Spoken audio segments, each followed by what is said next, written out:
continente de São Pedro sempre atraiu viajantes e aventureiros. O primeiro foi Pedro Lopes de Souza. Desembarcou no rio Mampituba por volta de 1531 e encontrou índios carijós que habitavam a região. Depois vieram os paulistas, caçadores de escravos.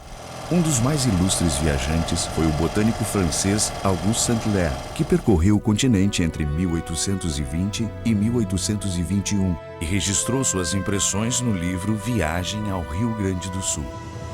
Torres, lugar abençoado por São Domingos. Do outro lado do rio Mampituba, limite criado pela natureza, está Santa Catarina. Para quem chega pelo litoral norte, é o início do continente de São Pedro.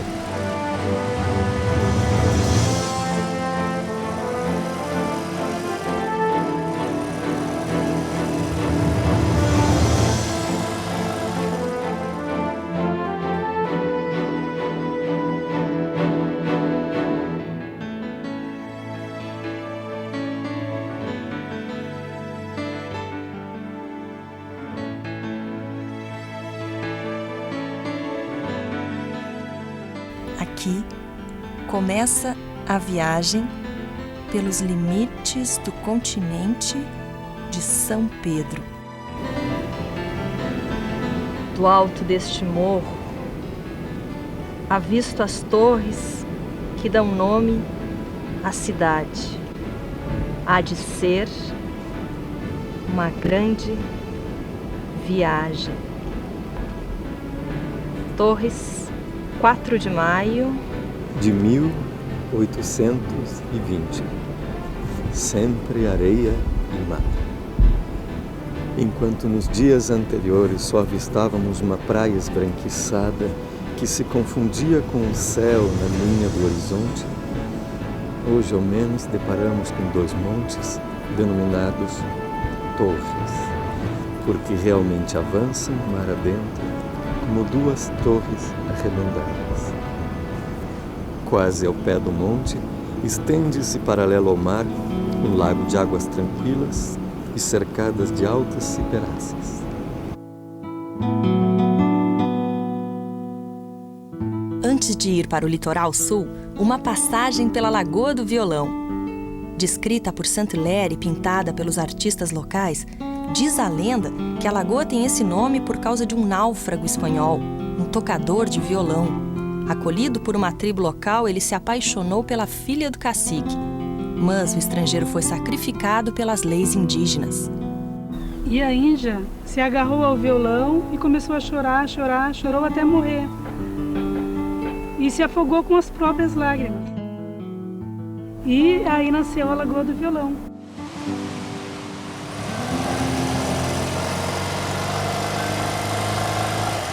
Das pedras da Praia da Guarita, a viagem começa em direção ao sul. No primeiro trecho, pela beira do mar, uma formação rochosa, Itapeva, local de grandes dunas paralelas ao oceano que fazem parte da reserva do Parque da Guarita.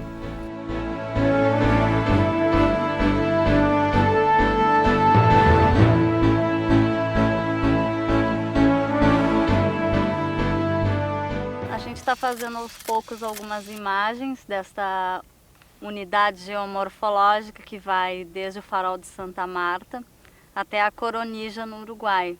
A maioria das pessoas tem a impressão que o litoral é uma coisa monótona, é apenas um risco, um traço de areia, mas todo dia é diferente, nenhum dia é igual ao outro, sempre tem alguma novidade por aqui. E de vez em quando aparece algum outro bicho que não é nem de rota migratória, como foi o caso que eu fotografei um petrel gigante.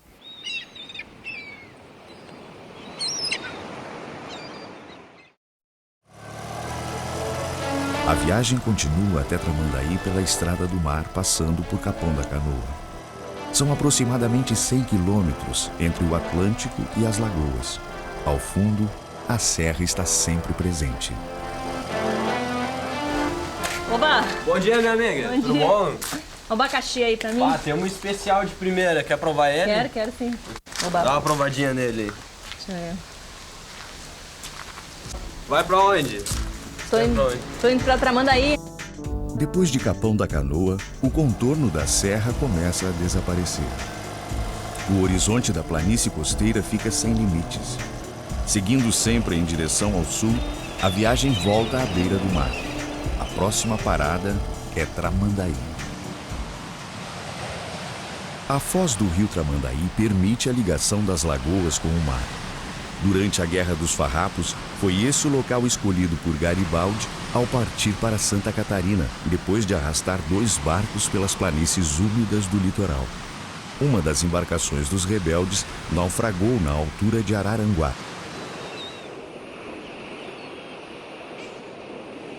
No conjunto de lagoas junto ao litoral, uma das mais importantes é a Lagoa do Peixe, entre os municípios de Mostardas, Tavares e São José do Norte.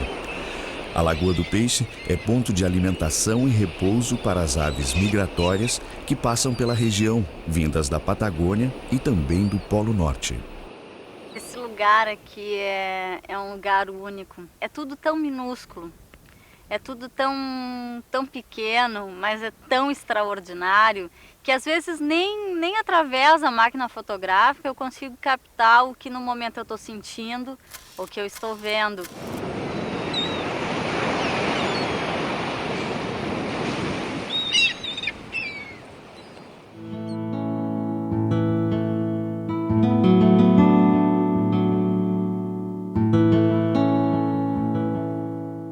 Há 275 anos, a coroa portuguesa determinou a criação da Fazenda Real do Bujuru, na área ao norte de Rio Grande. O lugar foi ocupado por açorianos e elevado à vila em 1831, com o nome de São José do Norte. Por resistir aos ataques dos farrapos durante a Revolução Farroupilha, recebeu do Império o título de Muito Heróica Vila.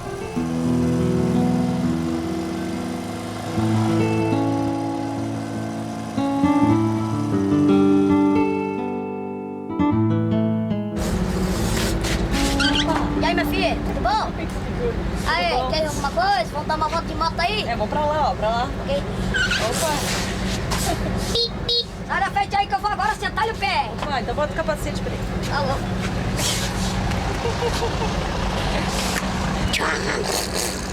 Tu mora aqui? Sim, senhora. Vamos acelerar? Acelera. Opa! O que mais tu imita? Muitos mais. Deixa eu ver. Escolhe. Ui, eu não sei, tu que imita? Até o Pato Doido, minha filha. Pato Dona. Eu tô acelerando aqui as marcações. Pato de moto. O meio de transporte mais eficiente entre São José do Norte e Rio Grande é a balsa. Feita constantemente pelos moradores das duas cidades, a travessia é uma das atrações para quem visita a região. Rio Grande, 30 de agosto. Chuva. Hoje soprou um vento muito forte que nos impediu ainda de partir. A situação do Rio Grande é mesmo pouco favorável ao comércio, tornando-se triste, pois somente pequenos barcos podem ancorar diante da cidade. As embarcações de maior calado são obrigadas a ficar ao norte. O progresso desta cidade é devido unicamente ao fato de ali estar situada a alfândega e de ser ponto obrigatório para transportar todas as mercadorias. Prive-se dessa proteção oficial, inteiramente contrária à ordem natural das coisas, e ela entrará em decadência. A coroa portuguesa precisava garantir sua presença no continente de São Pedro. Por isso, em 1737, o brigadeiro José da Silva Paz fundou a fortaleza de Jesus, Maria e José. Nascia assim a primeira povoação do Rio Grande do Sul. A partir de 1763, a vila esteve sob domínio espanhol, mas 13 anos depois foi reconquistada pelos portugueses.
paçoca?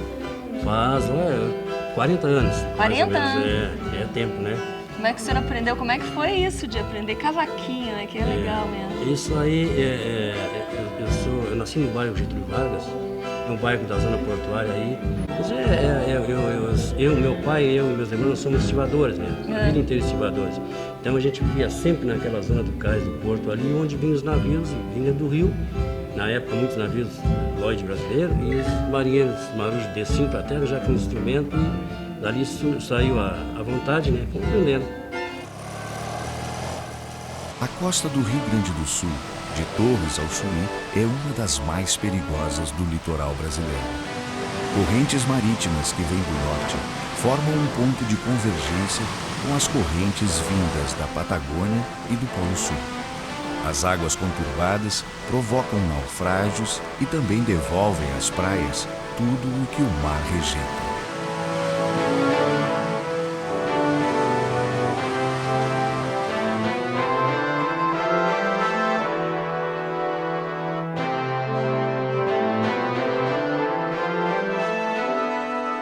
Bom, isso aí eu faço essa coleta já faz mais de 20 anos, né? E o mar bota para fora tudo, né? Faço esse resgate, né? Procuro sempre o material assim que já está em decomposição, que são fragmentos, que é para mim um prazer pegar essa praia, fazer esse trabalho assim ao clarear do dia, com o maior respeito. Né? Depois que tu pega o material, vai estudando a possibilidade dele. Sim, de interferir ou não. Por exemplo, eu uso muito já a forma existente, né? E é nessa região que vem mais esses aqui ossos? tem, exemplo, as correntes marítimas, elas oscilam muito, assim, né? Elas têm de longe, elas, né, assim como puxa para dentro do mar, ela coloca para fora, né? Então tem lugares que acontece mais de tu achar, assim. Então, para fazer esse trabalho, tem que morar aqui mesmo. Morar e andar muito na beira do mar, assim.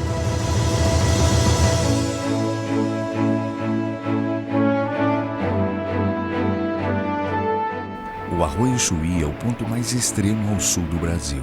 A atual demarcação é do século XIX.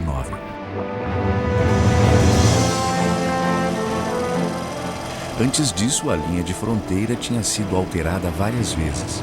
Para se entender melhor as mudanças de limites, vale a pena estender a viagem até o Uruguai e as fortalezas construídas no período de conflitos entre Portugal e Espanha. A posição deste forte foi muito bem escolhida, pois nesta zona fronteiriça não se pode ir do norte ao sul sem passar por suas muralhas, porque a leste há apenas um pequeno espaço entre ele e o mar. E a oeste estão vastos pantanais, além dos quais se acha a Lagoa dos Pomares, igualmente ladeada de pântanos do lado ocidental. Aliás, nada se iguala à tristeza desta região. O Forte de Santa Teresa, a 30 quilômetros do Chuí, começou a ser erguido em 1762 por enviados de Portugal. Depois passou para as mãos dos espanhóis. Dentro do forte está exposto o antigo marco delimitador dos territórios de Espanha e Portugal na região.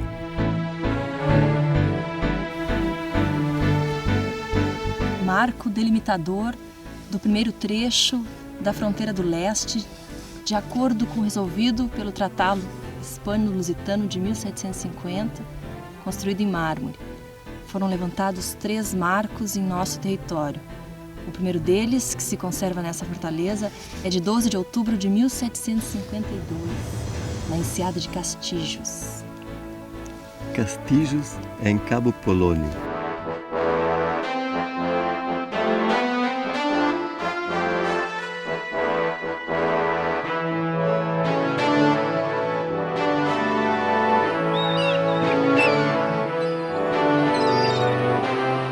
Cabo Polônio está a 74 quilômetros ao sul do Chuí, em território uruguaio.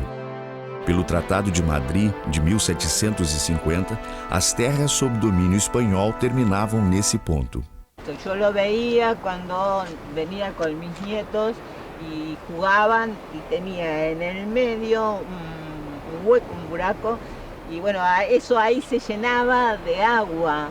Ainda hoje se pode ver na rocha o local exato onde a base do marco estava colocada. Este es uno de los vértices, el que está mejor marcado. Se nota la diferencia de color entre la piedra recién labrada y la piedra añeja, vieja. Allá hay otro más chiquito, pero también muy bien marcado. La línea esta separaba para la derecha Portugal, para la izquierda España.